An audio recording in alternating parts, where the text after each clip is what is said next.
This week, Siskel and Ebert review Mel Gibson, Jodie Foster, and James Garner in Maverick. A small town isn't big enough for both Mia Farrow and Natasha Richardson in Widow's Peak. Plus a look at the animated sequel, The Return of Jafar.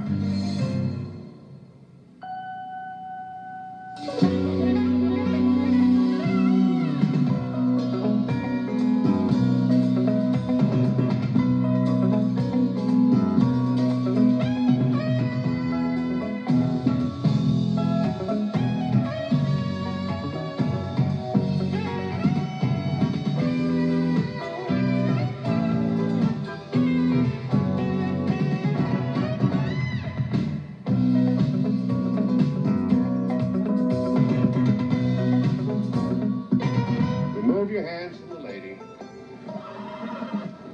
Sometimes when you least expect it, your hero arrives. Mr. Cooper, Zane Cooper. Folks call me Coop. Suits me just fine. Coop. Well, this silly-looking creature's named Maverick. Mel Gibson is a light-hearted gambler who tries to talk himself out of trouble, and James Garner is the lawman he's up against in Maverick, one of 5 new movies we'll be reviewing this week on Siskel and Ebert. Also on this show, a new movie starring 3 big actresses, Sissy Spacek, Mia Farrow, and Uma Thurman, and the made-for-video sequel to Aladdin. I'm Roger Ebert of the Chicago Sun-Times. And I'm Gene Siskel of the Chicago Tribune. Coming up next, they've made a sequel to Aladdin, and I'll bet you haven't heard of it. We'll explain why next, so get the kids as we review The Return of Jafar.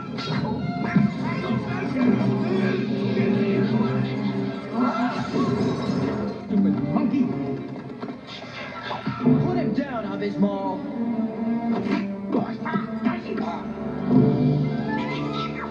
Who are you?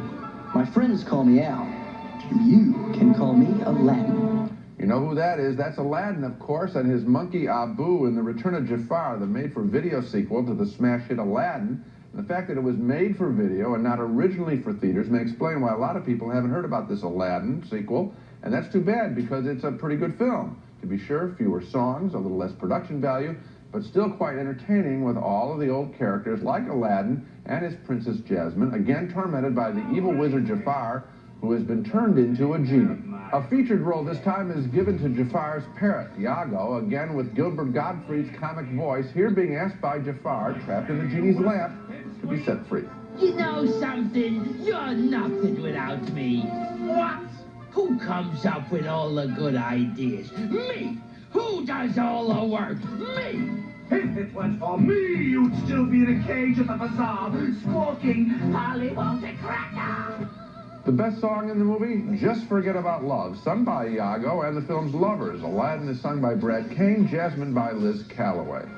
I can't forget about my heart. I can't forget about my All for heart. you right from the start. I'm still falling. Whatever we may do, Whatever you are here for me, and I'll be there for you. I'll be there To wish, to want, to wonder, to find the sun through rain and thunder.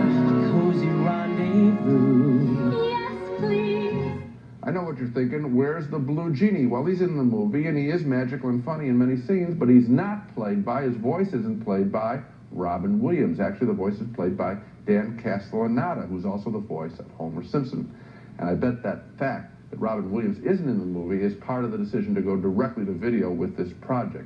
Robin Williams was wildly underpaid for the original movie, the original Aladdin, and he wanted no part of any sequel. Still, there is considerable entertainment value to the genie character and to this film. I watched this picture on tape on my big screen last night with my kids.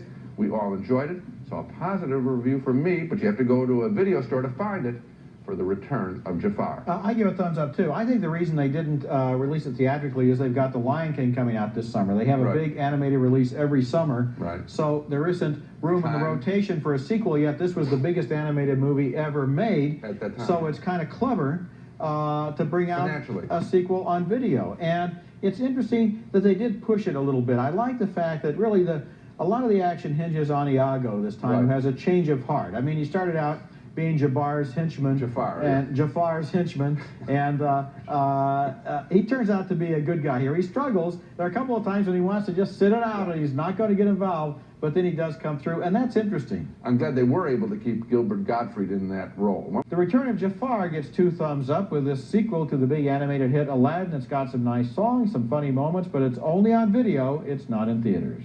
Also, The Return of Jafar, surprisingly good. It is available on home video.